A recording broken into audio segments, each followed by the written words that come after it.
Hello, I'm out here today. I'm going to do a quick video on my dress. I had a couple comments on my last two videos that were really great comments and made some great points, and they were about my dress. One of the comments said, asked me, do I live in the western or eastern United States? Because if I live in the western United States at the time, 18th century time period, 1700s. If I lived in the western United States at that time in the 1700s, I would not have these types of clothes, because I would either be a French-Canadian fur trapper who really moved farthest west in the 1700s, and I would be wearing Indian clothes because I would have either married into an Indian tribe, like many of the French-Canadian fur trappers did, or had a trade route with them. Because if I'm out west past the 13 colonies or settlement, I'm not going to be able to get a hold of or make clothes like my waistcoat and my knee breeches, because those are usually made out of fabric. You don't find fabric in the woods, you find buckskin. So if you're out west past the 13 colonies where clothes like a waistcoat or knee breeches are not available, you're going to be wearing mainly leather clothing or more Indian style dress.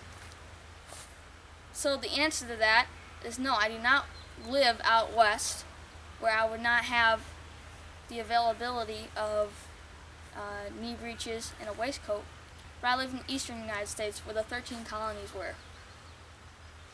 And if you were to say that that the long hunters did not wear things like a waistcoat or knee breeches, which, by the way, a long hunter is kind of the person or lifestyle of the time period that I'm trying to reenact.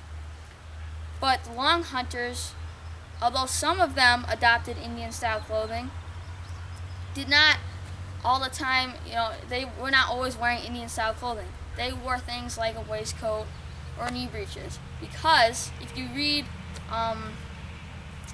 some of the writings or stories of the long hunters, it was said many times that most of the long hunters had families back in the 13 colonies, and they came out of mostly a lot of them came out of southeast Virginia. So the long hunters would leave their families back in the colonies and go out to places like Kentucky and hunt and trap. They didn't just hunt, they actually did trap too. It was said that when they were talking about the supplies that some of the long hunters would bring, is that they brought in every man, usually it was thought to be a party of about 30 men a lot of times, and every man would bring 3 horses, and on those horses would be equipment like guns, ammunition, powder, salt for curing their hides that they would shoot so they didn't rot before they got back to the settlements, and traps so they could trap for as well as hunt. And when they're hunting, they usually mainly, even more than trapping, they mainly targeted deer pelts. So they were actually taking a lot of gear.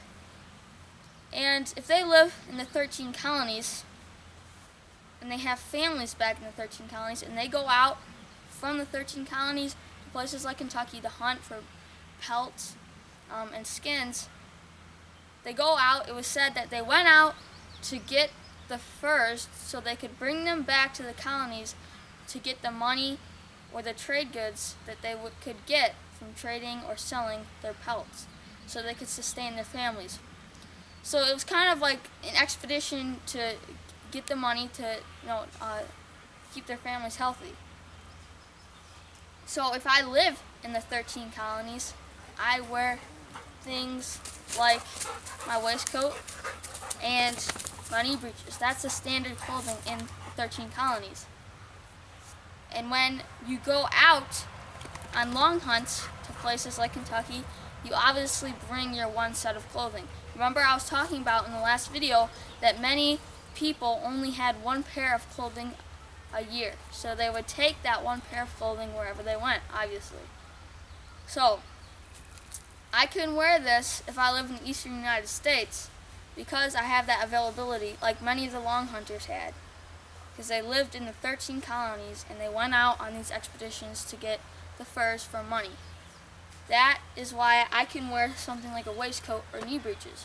But if I'm someone like a Canadian fur trapper who really spends, all your time out living with the Indians, trading with the Indians, I'd probably most likely have more of an Indian style dress.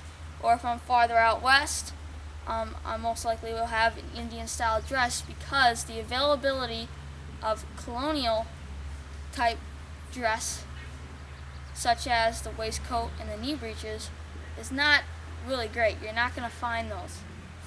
But if you go and shoot a deer, you can make leggings and moccasins, and then your loincloth, and then you have like Indian style clothing.